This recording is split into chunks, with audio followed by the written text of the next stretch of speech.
Hey there, Beltway 95 sports fans. Next week's episode, the Washington football team against the Pittsburgh Steelers, which they moved the game to Monday at 5 p.m. on this week's episode of Beltway 95 Sports.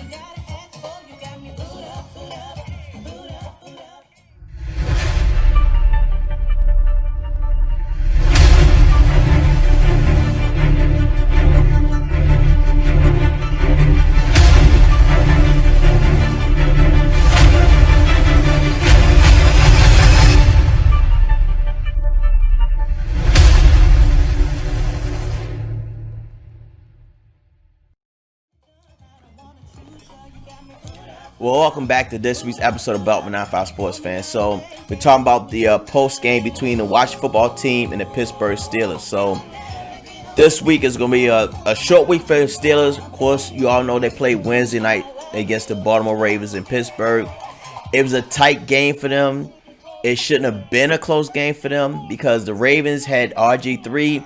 He hasn't been taking any first team snaps whatsoever all year long. And RG is not what he used to be when he played for the Washington football team in 2012. So, is Pittsburgh as good as their record? I don't think so. I think that they just got lucky for a lot of these games, of course. And look at that first down play that they had against the Ravens, where they're like one chain lift short of the first down, but the refs end up giving it to them in the first place. And then that first interception that RG3 threw in the beginning of the game, and Joe Hayden caught it, but you didn't see one of Pittsburgh defensive line go to RG's leg and take him down, which should have been a penalty in the first place, negating that touchdown. So actually, the Baltimore Ravens should have beaten Pittsburgh.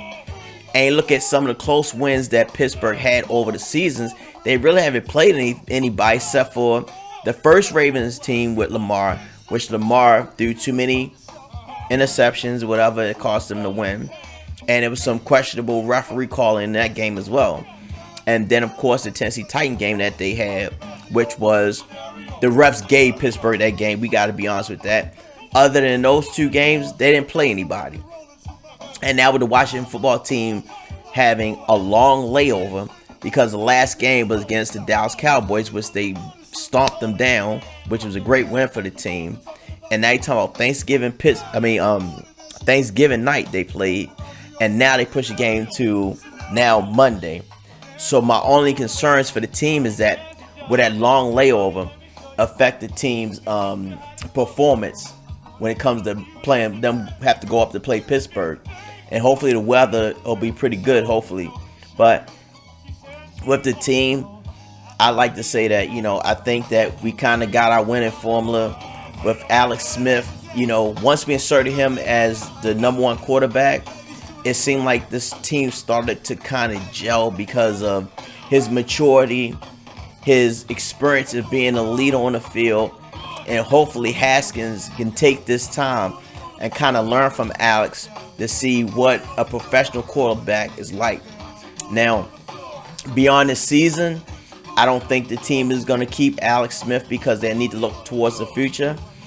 Even if they do make the playoffs, they might be seated pretty well to get a quarterback in the draft. If not, they're going to have to pay somebody, if they don't think Haskins is the man. But,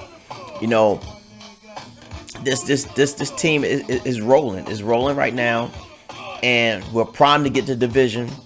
We're 4-7 right now. The NFC East is what it is. It's not the best division in the world, but so what? As long as you get into get into the playoffs, you can be a whole different team.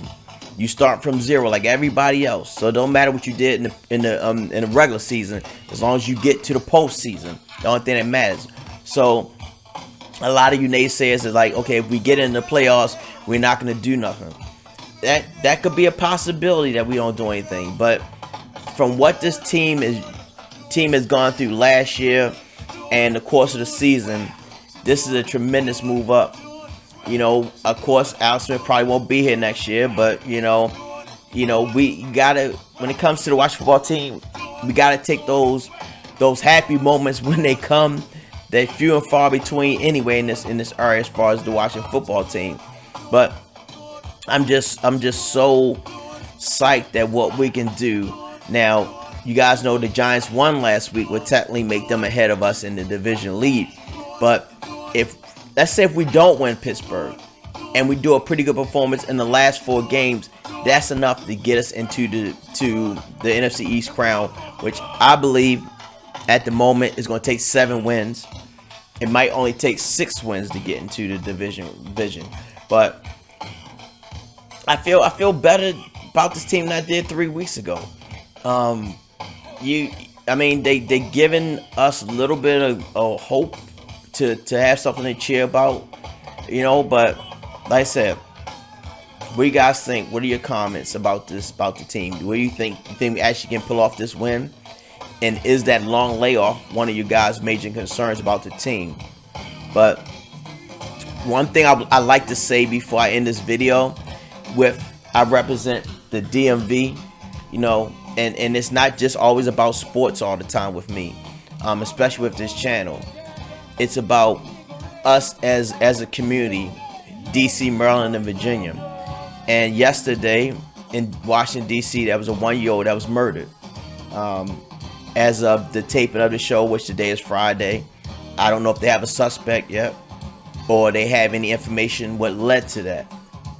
And I'm just tired of seeing the violence, whether it's in D.C. and Baltimore, senseless, shameless violence.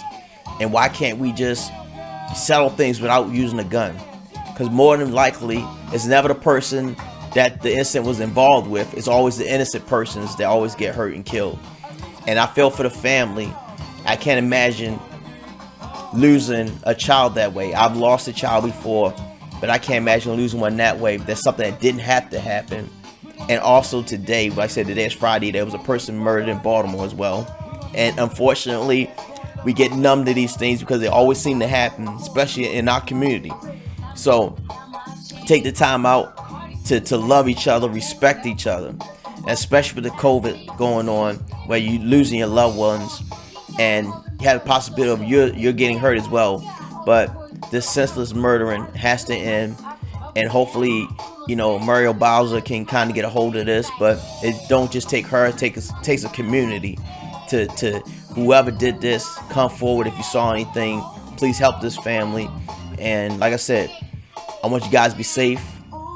Wear your mask, and I catch you on next week's episode of Belt with F5 Sports. Hopefully we get a win on Monday. Thank you. I appreciate it. Take care of yourself. Thank you.